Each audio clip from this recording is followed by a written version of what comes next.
Hello guys, मेरा नाम है जिशान अनवर और मैं आपका अपने YouTube channel time to trade पर फिर से बहुत बहुत स्वागत करता हूं।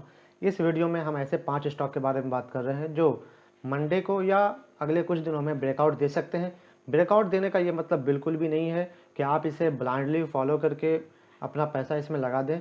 ये वीडियो पूरी तरीके से एजुकेशन के लिए है। मैं सेबी रजिस्टर्ड नहीं हूँ, एनएससी सर्टिफाइड टेक्निकल एनालिस्ट नहीं हूँ, लेकिन जो भी मैं अपने तौर पे काम करता हूँ उसको मैं आपके सामने रख रहा हूँ।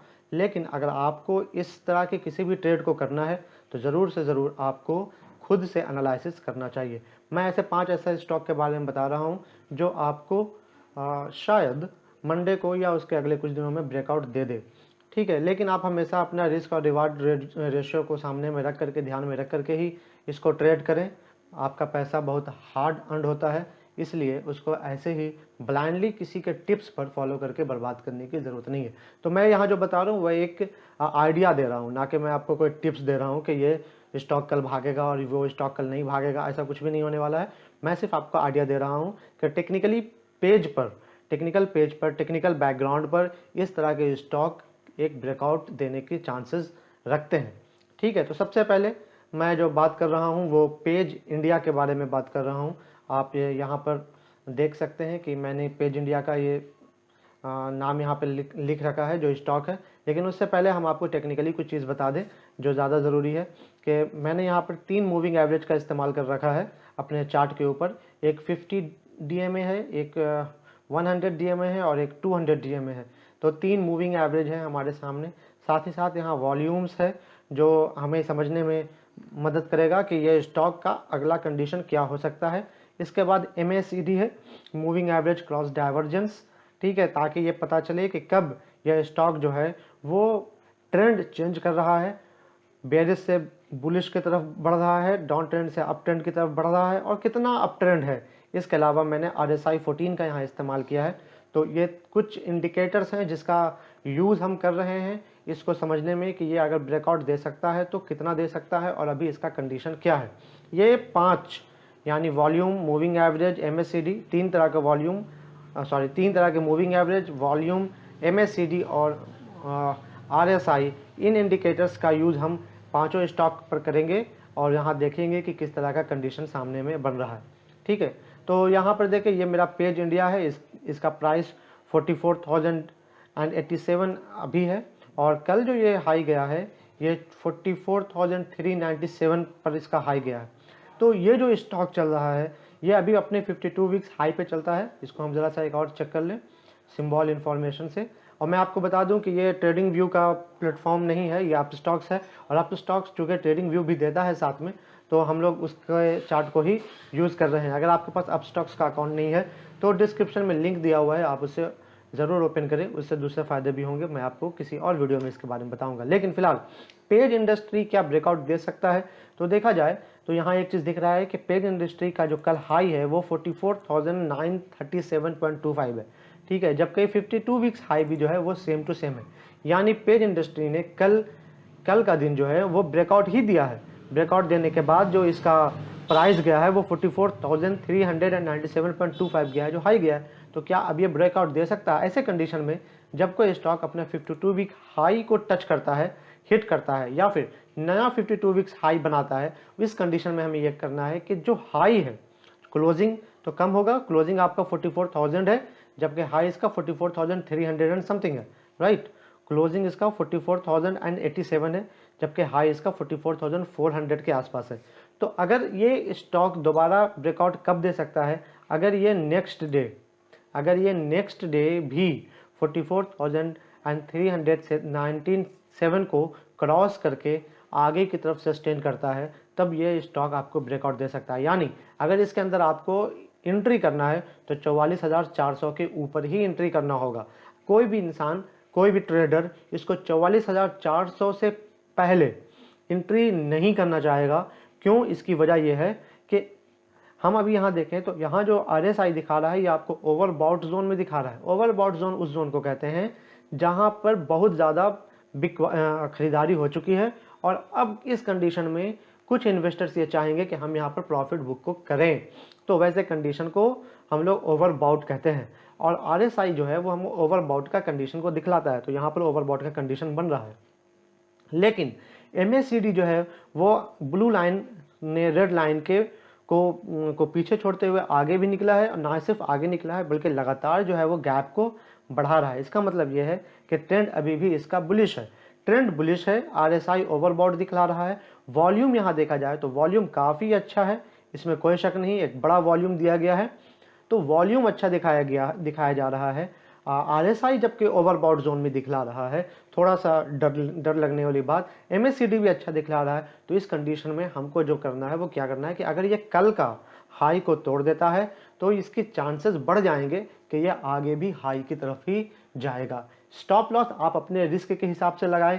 1% का लगाना चाहते हैं तो 1% का स्टॉप लॉस लगाएं, 2% का लगाना चाहे तो 2% का स्टॉप लॉस लगाएं, लेकिन बिना स्टॉप लॉस के ट्रेडिंग नहीं करना। हाँ, अगर आप इन्वेस्टमेंट के पर्पज से हैं तब तो कोई बात नहीं है, फिर तो आपको SIP के थ्रू इसमें इन्वेस्टमेंट किया जा सकता है, क्योंकि अभी तक तो ये रिजल्ट भी अच्छा दे रहा है और टेक्निकल चार्ट पर भी ये काफ़ी अच्छा दिख रहा है। एक प्रॉब्लम है पेज इंडस्ट्री के साथ कि इसका शेयर काफ़ी कॉस्टली है।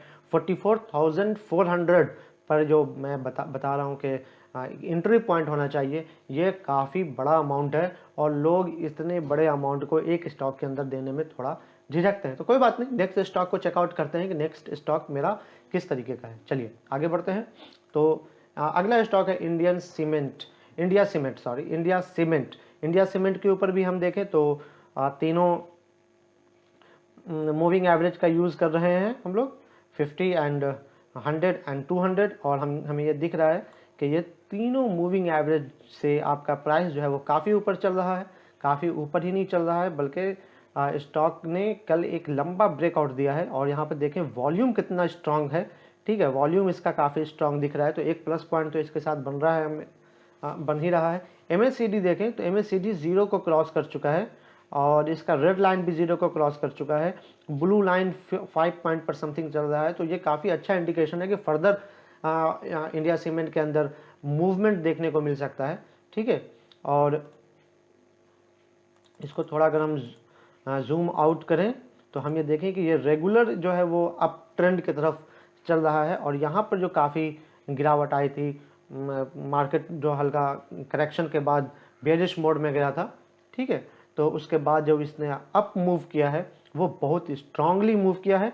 अगर आप देख सकते हैं तो यहाँ देखें, मैं इसको थोड़ा जूम कर रहा हूँ कि एक बड़ा वॉल्यूम आपको यहाँ दिखा था, एक बड़ा वॉल्यूम हमको यहाँ दिखा है, उसके बाद रेगुलर कंसोलिडेट रहा, ना बिक रहा है ना ज़्यादा खरीदा जा रहा है, लोग एक्यूमुलेट कर रहे हैं, और उसके बाद रेगुलर जो है वो इसके अंदर बाइंग देखने को हमको मिल रहा है, और कल का जो बाइंग है वो काफ़ी स्ट्रांग है। अब ये है कि इसके अंदर हम लोग क्या करेंगे, तो वही टेक्निक इस्तेमाल करेंगे जो टेक्निक पेज इंडिया के साथ इस्तेमाल किया था। कौन सा टेक्निक था कि हम इसका वेट करेंगे कि ये अपने कल के हाई को क्रॉस करे, क्योंकि कल इसने अच्छा खासा वॉल्यूम दिया है। तो मुमकिन है कि जब कोई चीज़ बहुत तेज़ आगे बढ़ती है तो उसके बाद थोड़ा सा उसके अंदर कूलिंग ऑफ आ जाता है, थोड़ा सा रुक जाता है, ठहर जाता है। जैसे बहुत तेज़ दौड़ने के बाद आप थोड़ी देर हाँफने लगते हैं, रुक जाते हैं, इसी तरीके से एक स्टॉक में थोड़ी सी कूलिंग ऑफ आ सकती है। लेकिन ये फर्दर रन करेगा, इसकी गारंटी कब मिल सकती है? इसकी गारंटी तब मिलेगी जब ये कल के हाई को क्रॉस करेगा। तो हम ज़रा इसके इंफॉर्मेशन को और चेक कर लें। तो कल ये जो गया है वो 247.95 इसने हाई बनाया है, क्लोजिंग इसका 239.85 पर है, यानी कि 240 के आसपास मान के चले, 240 के आसपास इसकी क्लोजिंग है, और 248 के आसपास इसका 52 वीक्स हाई भी है और कल का भी हाई है, दोनों चीज़। तो जो पैटर्न क्रिएट हो रहा है ना वो same to same page industry की तरह पैटर्न क्रिएट हो रहा है। तो यहाँ पर भी अगर हमको एंट्री लेना है तो हम इस बात को वेट करेंगे कि ये 248 कैसे क्रॉस करता है। जब ये 248 को क्रॉस करेगा, अच्छे वॉल्यूम के साथ क्रॉस करेगा, ठीक, अच्छे वॉल्यूम के साथ 248 को क्रॉस करेगा तो इसके अंदर एंट्री लिया जा सकता है। अदरवाइज मुमकिन है कि इसके अंदर थोड़ा कूलिंग ऑफ आ जाए, लेकिन अगर 248 क्रॉस करता है तो इसके अंदर एक तेज़ी हम देखने को मिल सकती है। ठीक, आगे कुछ और जो टेक्निकल इंडिकेटर्स हैं लाइक MACD के बारे में देखा जाए तो ब्लू लाइन रेड लाइन से काफ़ी ऊपर है और गैप भी रेगुलर बढ़ा रहा है, यानी अप ट्रेंड मूवमेंट में तो ये है अच्छी तरीके से। 5.8 पॉइंट है, यानी 0 से एबव है MACD, तो ये भी एक अच्छा इंडिकेशन होता है कि अगर MACD आपका 0 से एबव चल रहा है तो यानी कि अब ये बुल ट्रेंड पर है, अप ट्रेंड पर है। और सेम कंडीशन हम यहाँ देख सकते हैं RSI के अंदर कि इसने 70 से एबव है, और अभी 80 के आसपास चल रहा है, तो इसे हम ओवरबॉट जोन में रखेंगे, यानी कि हो सकता है कि कल इसके अंदर हम थोड़ी गिरावट या सेलिंग देख लें, लेकिन फर्दर रन कब करेगा, जब ये 48 को क्रॉस करेगा। तो 48 के बाद 49, 50 में इसको बाइंग किया जा सकता है और उसके बाद थोड़ा पेशेंटली वेट किया जा सकता है, ये स्टॉक भी ऊपर जाने का चांसेस लगता है। लेकिन मैं फिर से आपको डिस्क्लेमर के तौर पे बता दूं कि मैं सेबी रजिस्टर्ड नहीं हूं भाई, ना ही एनएससी सर्टिफाइड एनालिस्ट हूं, ठीक है। वो चल रहा है, सर्टिफिकेशन भी जल्दी मिल जाएगा, लेकिन तब तक के लिए तो ये डिस्क्लेमर मैं आपको ज़रूर बता दूं कि मैं इन तमाम चीज़ों को अभी कैरी नहीं कर रहा हूं, तो आप मेरे बातों को ब्लाइंडली फॉलो नहीं करें, आप खुद से एनालिसिस करें। नेक्स्ट चलते हैं, यह है असाही इंडिया, है ना। असाही इंडिया देखने में काफ़ी खूबसूरत लग रहा है, और इसने MACD को अगर चेक करें तो अभी जस्ट इसने ब्लू लाइन ने रेड लाइन को पीछे किया है, तो इसके अंदर काफ़ी दूर तक जाने की चांसेस है, ठीक है। जैसे अगर हम इसको पिछले वाले स्टॉक्स को देखें, यहाँ पर MACD में ब्लू लाइन ने क्रॉस किया है और उसके बाद अप साइड मूवमेंट इसका काफ़ी अच्छा रहा है। पेज इंडस्ट्री के अंदर देखें, यहाँ से इसने किया है और अभी इसका अप साइड काफ़ी अच्छा रहा है। तो असाही इंडिया के अंदर भी आप देख सकते हैं कि असाही इंडिया के अंदर आप देख सकते हैं कि अभी ही ब्लू लाइन ने रेड लाइन को क्रॉस किया है और इसके अंदर अप ट्रेंड का मूवमेंट जो है वो हमको देखने में अच्छा मिल सकता है। वॉल्यूम ने के हिसाब से भी देखा जाए तो काफ़ी अच्छा है। अभी ओवरबॉट जोन को भी इसने हिट नहीं किया है, तो ये हमारे अंदर अभी भी एक चांसेस है कि इसके अंदर हम एंट्री ले सकते हैं।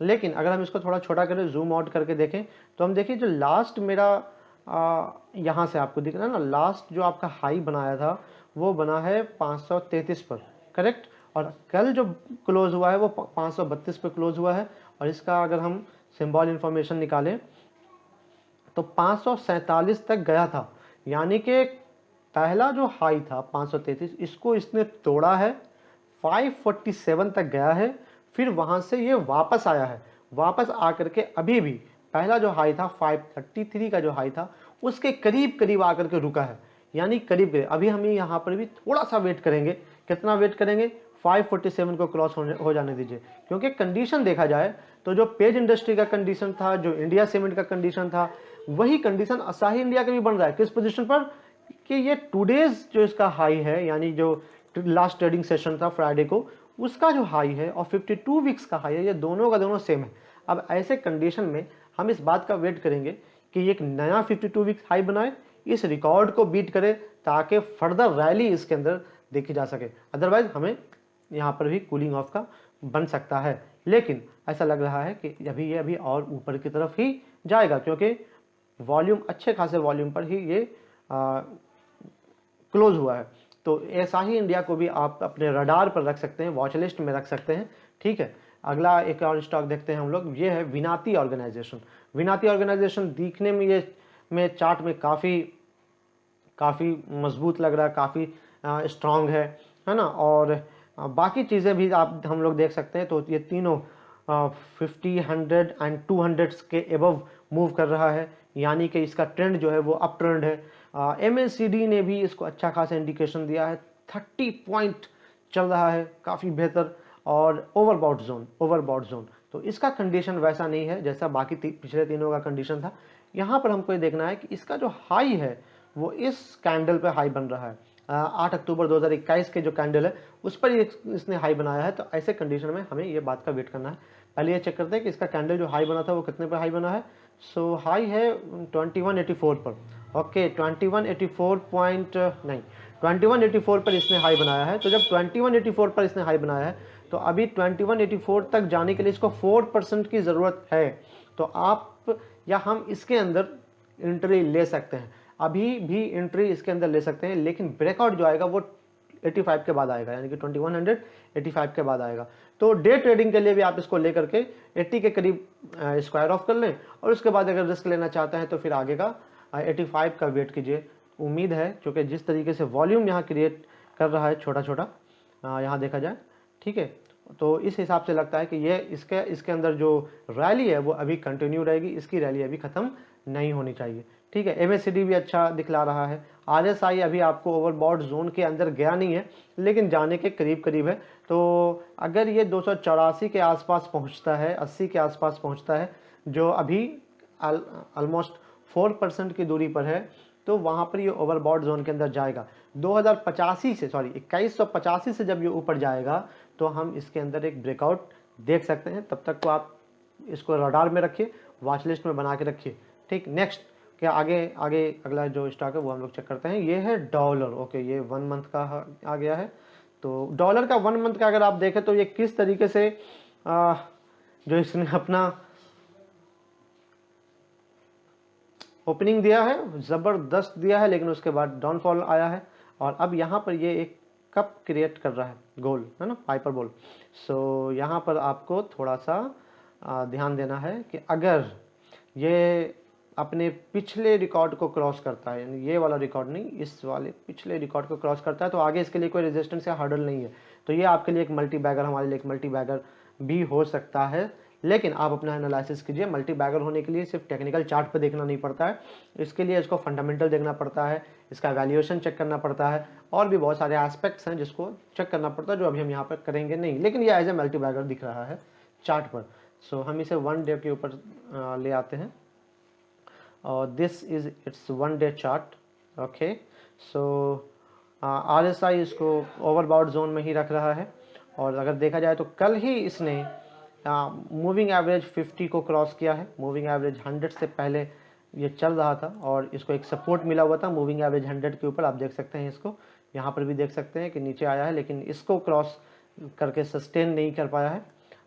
इससे पहले इसको 50 के ऊपर भी सपोर्ट मिल रहा था। आप देख सकते हैं ये 50 वाला लाइन चल रहा है और इसको क्या ज़बरदस्त सपोर्ट दिया जा रहा है 50 के ऊपर, 100 के ऊपर। ठीक, तो अब ये ऊपर निकल चुका है, 100 से भी ऊपर है, 50 से भी ऊपर है। तो इसका जो हाई है, कल का जो हाई है, उसे हम ज़रा यहाँ से चेक कर लेते हैं सिंबल इंफॉर्मेशन से। तो 510.35, तो 510 और क्लोज हुआ है 495 पर, यानी कि कल के हाई से 3% के आसपास डाउन है। तो थोड़ा सा वेट करना है 510 के बाद। और देखा जाए तो पिछले 1 साल में इसने 510.35 का ही दिया है। तो तकरीबन सेम ही सबका पैटर्न है कि हमको बस वेट करना है कि 52 वीक्स हाई जो है उसको अगर क्रॉस करे तो नया 52 वीक्स हाई बने।